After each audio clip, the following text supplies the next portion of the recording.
Bom, pessoal, agora comentando um pouquinho a respeito de método de separação de mistura, também conhecido por alguns autores aí como análise imediata, nós vamos dividir em dois grandes grupos. O método de separação de misturas heterogênea e o método de separação de misturas homogêneas. Pessoal, existe uma grande quantidade de métodos de separação. Eu coloquei aqui para vocês os que mais caem nas provas do vestibular. Muita atenção nesse vídeo, porque eu vou estar colocando imagens aqui para vocês, para a gente trocando ideias. Então, bastante atenção. Primeiro, nós vamos começar sobre o método de separação de misturas heterogênea, que é aquele que tem duas ou mais fases. O primeiro método de separação de mistura que a gente começa é com a de filtração, que você usa para fazer seu cafezinho.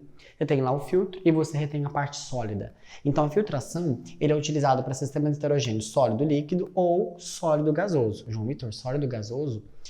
Gente, o aspirador de pó, que você tira lá, por exemplo, as partículas sólidas do seu tapete, você está separando as partículas sólidas do ar atmosférico. Ele passa pelo filtro, o ar sai e ele fica sem aquelas partículas sólidas. É um exemplo de filtro, é um exemplo de filtração, certo? Então ele pode ser utilizado tanto como um sistema sólido gasoso quanto um sistema sólido líquido. Um exemplo sólido líquido, gente, é o do café, né? Você pega lá o café, põe na água, você quer tirar o pó, passa pelo filtro. Então, o filtro, ele retém a parte sólida. Por quê? O que faz com que ocorra essa separação? É a diferença de tamanho, certo? E aí, consequentemente, ele acaba retendo essa parte sólida, acaba passando ali o líquido, ou o gás, que é o que a gente chama de filtrado. Observem aí na imagem. Então, quando nós falamos de filtração, nós estamos falando de um método de separação de mistura para misturas heterogêneas. Você tem, por exemplo, água e sal que se mistura. Não adianta colocar no filtro, gente, não vai resolver, porque o filtro separa misturas heterogêneas, não se esqueçam. E o princípio de separação dele tem a ver com tamanho. O próximo processo é o processo de decantação. Decantar é deixar em repouso. Ele pode ser utilizado para um sistema sólido e líquido, como por exemplo, água e areia. Não se mistura. Você deixa decantando, decantando, e por ação da gravidade, o que faz com que esse processo aqui aconteça é a gravidade. Então, devido à atração da gravidade, ele vai se sedimentando, certo? Vai decantando, e aí você pode fazer duas coisas. Você pode separar devagarzinho, com o auxílio de um bastão de vidro, por exemplo. Ou você pode usar uma mangueira. Se você usar mangueira, igual está mostrando na imagem para vocês, é um processo chamado de sinfonação. Agora, se for, por exemplo, dois líquidos, água e óleo, você deixa em repouso, o menos denso fica em cima, o mais denso fica embaixo. Tem como separar manualmente? Tem, mas é muito legal. Então a gente usa um funil de bromo. Olha a imagem aí. Tem a torneirinha, vai pingando, pingando, pingando, e aí separa. Então a decantação ela é baseada na diferença de densidade graças à ação da força da gravidade. Tudo bem? E aí tem como a gente acelerar esse processo de decantação, de sedimentação, deixar ele mais rápido, que é uma outra técnica, que é a técnica de centrifugação, que a gente usa a força centrípeta, dá uma olhadinha aí na imagem, e a gente consegue fazer essa separação mais rapidamente, por ação da gravidade, por ação da força-peso, certo? E aí o princípio que faz com que ocorra essa separação é a diferença de densidades. Belezinha? Se você tiver, por exemplo, misturas que a densidade é muito próxima, componentes ali que a densidade é muito próxima, esse método não vai funcionar, tá? Um outro processo feito manualmente é catação. Por exemplo, eu tenho aqui, ó, um giz branco, laranja e vermelho. Ah, não. Opa, eu quero branco. Isso aqui é um método de separação. Eu fui lá e, ó, separei. Conhecido como catação. E ele separa sólido sólido. Ou quando você vai escolher os feijões ali para fazer uma feijoada, para fazer um feijãozinho tropeiro, você vai lá e escolhe os melhores no aspecto visual. Você fez um processo de catação, certinho? Um outro processo também que separa sólido sólido é o processo de levigação. A levigação, ela também utiliza a diferença de densidade. E isso aqui é utilizado lá nos garimpos. Sabe quando eles estão jogando água corrente e aí eles ficam peneirando até encontrar os metais mais pesados? Porque a água leva os menos pesados, ou seja, os menos densos, certo?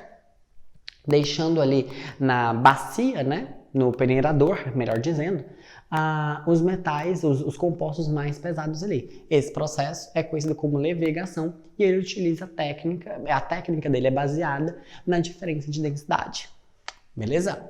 Um outro processo também que já caiu no vestibular é o processo de flotação, também chamado de sedimentação fracionária. Ele pode ser utilizado tanto no sistema sólido-sólido quanto no sistema sólido-líquido. O que quer dizer isso aqui? Isso aqui pode ocorrer de duas formas. Num sistema sólido-sólido, você tem, por exemplo, água, você tem, por exemplo, areia e madeira. Se você joga água, a madeira tende a flutuar e a areia tende a afundar. Então, tá vendo que você separou? Por devido à diferente densidade? Então, eles sedimentaram de maneira diferente. Então, sedimentação fracionária. Olha a imagem. Esse processo também é conhecido como flotação. Só que você, por exemplo, se você tiver partículas suspensas na água, igual que tem a densidade muito próxima, que uma centrifugação não daria certo, você pode colocar bolhas de ar para fazer com que essas partículas subam. Elas aderem à partícula do ar e elas sobem. Olha a imagem. Esse também é um processo de flotação e é, por exemplo, utilizado na estação de tratamento de água. Tem uma parte lá que a gente adiciona um coagulante, forma os flocos e esses flocos não decantam muito bem.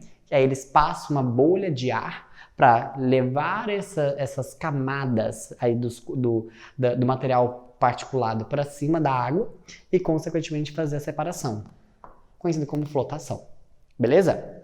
Um outro processo, também utilizado para separar métodos de separação de misturas heterogêneas, é a floculação, que é a ação de formar flocos num sistema sólido e líquido. Olha a imagem. Você tem ali dois componentes que não se misturam, você adiciona um composto coagulante, forma flocos, ele precipita. O que é o floco? Seria uma partícula mais grandona, mais pesada.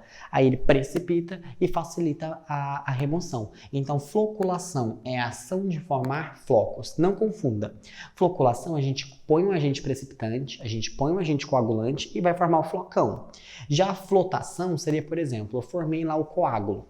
E ele não está descendo. E eu vou lá e, por exemplo, borbulho com uma bolha de ar. Opa, isso é flotação. Tudo bem? Não confunda. Dissolução fracionada, o próprio nome já diz. É dissolver um componente e não dissolver o outro. Fracionada, dissolve um e não o outro. Exemplo, você tem sal e areia. Se você jogar água, a água vai solubilizar o sal, mas não vai solubilizar a areia. Então você tem ali, ó, uma separação deles. Você pode, por exemplo, pegar agora, passar por um filtro, a areia vai ficar retida e vai sair água e sal. Aí água e sal é homogêneo. Aí você vai ver um jeitinho de separar daqui a pouco. Mas é um outro método. Então, se você tem duas substâncias e uma é solúvel em determinado solvente e a outra não, você pode utilizar dissolução fracionada. E um outro método que cai bastante na prova do vestibular, e é bem tranquilo, é quando você tem equipamentos, materiais ali com propriedades magnéticas, ferro, níquel, certo? Que basta você passar um ímã que você vai acabar separando eles. Dá uma olhada na animação, tá vendo? Passa o ímã, acaba separando o ferro da areia tranquilamente. Belezinha? Então, esses aqui são os processos de separação de mistura heterogênea mais cobrado em prova. Deem sempre uma atenção para filtração, decantação, centrifugação, certo? Floculação, separação magnética, aparece bastante em prova. E lembre-se, quando falamos de decantação, falamos de centrifugação, estamos falando de processos que ocorrem graças a diferenças de densidade. Beleza? Agora, para a gente finalizar então, método de separação de misturas homogêneas. Os que mais caem em prova. Primeiro, destilação simples, que é aquele que a gente vai utilizar quando a gente separa um sólido e um líquido. Exemplo, água e sal. Olha a aparelhagem de uma destilação simples. O que acontece? A gente evapora o líquido, esse líquido evaporando, ele vai passar pelo condensador, ele resfria e a gente consegue obter o sal, por exemplo, e a água do outro lado. Então, numa destilação simples, a gente consegue obter tanto o sólido quanto o líquido. Qual que é a diferença, por exemplo, de uma destilação para uma evaporação? A evaporação você acaba perdendo o líquido. É o processo utilizado lá nas salinas. Pega a água do mar, põe num tanque e deixa o sol agir. Vai evaporando, evaporando, evaporando. A água vai voltando para a atmosfera e acaba formando o sal. Só que você acaba perdendo o líquido ali. Esse é o processo de evaporação. Então, qual que é a diferença da destilação para a evaporação? A evaporação é um processo mais econômico, certo? Você acaba evaporando ali o seu líquido, ele acaba indo embora. Já na destilação, observe a aparelhagem novamente. A gente evapora o líquido, certo? Ele vai passar por um condensador. O que é condensar? É sair do gás e ir para o estado líquido. Então ele condensa e a gente consegue separá-los, tudo bem? Agora, se a gente tem, por exemplo, dois líquidos que se misturam, água e álcool, água e acetona, e aí, como é que faz para separar eles? A gente utiliza uma torre de fracionamento ou destilação fracionada. O que é isso aqui? Uma torre de fracionamento é basicamente ter uma coluna e essa coluna vai ter várias temperaturas ao longo dela. E devido a essa diferença na temperatura de ebulição dos compostos, o que é a temperatura de ebulição? É a temperatura necessária para sair do estado líquido para o estado gasoso. Beleza. Então, a destilação fracionária era utilizada onde? No refinamento do petróleo. Dá uma olhadinha aí. Você tem uma torre de fracionamento e nessa torre de fracionamento você observa que à medida que você vai subindo na sua coluna, você tem temperaturas cada vez menores. Então, olha ali na imagem. Você tem lá o petróleo, ele é aquecido e aí você tem diferentes temperaturas em cada prancha, né? Em cada parte da coluna, você tem uma temperatura. Consequentemente, você consegue separar os seus componentes, certo? Então, os líquidos, eles são separados na medida em que cada um dos seus componentes, né, são ebulidos ali, à medida que eles atingem o grau de ebulição. E aí, consequentemente, ele é feito esse processo. Então, na parte de baixo, a gente tem os compostos menos voláteis. E lá em cima, ó, butano, gasolina, são os compostos mais voláteis. Por quê? Porque se eles chegaram lá em cima é porque eles estão gasosos. Consequentemente, são os mais voláteis. Então, quando nós falamos de destilação fracionária, nós estamos pensando numa coluna que vai ter diferentes temperaturas e como cada substância tem uma temperatura de ebulição diferente, logo a gente consegue separar devido a essa diferença na temperatura de ebulição. Belezinha?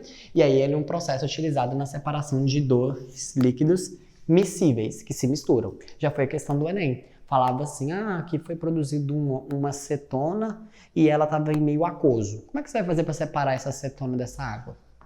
Destilação fracionária. Belezinha? E um outro processo, a cristalização fracionária. Você tem, por exemplo, água com vários componentes. Dá uma olhadinha nessa imagem. Eu acho ela muito boa. Por exemplo, você tem água e nela, ó, você tem esses vários componentes aí. Brometo de sódio, carbonato de cálcio, cloreto de magnésio, enfim, você tem esses componentes aí. E aí tem a solubilidade. O que acontece? À medida que você começar a evaporar a água, aquele que tem menor solubilidade, ele vai precipitar primeiro. Isso é cristalização fracionária, é você evaporar o solvente e fazer com que os menos solúveis, por quê? Eles são menos solúveis, logo eles precisam de muito solvente para solubilizar. Como o solvente está evaporando, logo eles vão querer precipitar. Precipitando, você consegue separar. Dá uma olhadinha na tabela novamente. De todos esses componentes aí, quem que seria o primeiro cara a ser precipitado? Vocês concordam comigo que ia ser o sulfato de cálcio? O que está lá em último? O CaSO4? Porque ele é o que tem menor solubilidade. Consequentemente, quando você começasse o processo de evaporação, ele ia ser o primeiro a precipitar. Então, quando a gente fala de cristalização fracionária, é importante que você entenda que é um processo de separação dos componentes de uma solução baseado na solubilidade deles diferente. Consequentemente, quanto menor a solubilidade, maior tendência de precipitação, logo ele será precipitado, separado primeiro. Belezinha?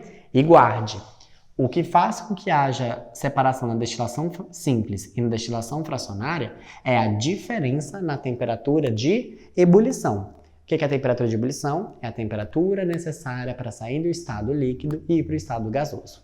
Belezinha? Bom, com isso, pessoal, finalizamos mais um módulo de materiais e suas propriedades. Espero que esse módulo tenha sido muito proveitoso para você. Não deixe de assistir os próximos módulos e espero vocês nos próximos vídeos então. Tchau, tchau, pessoal. Bons estudos!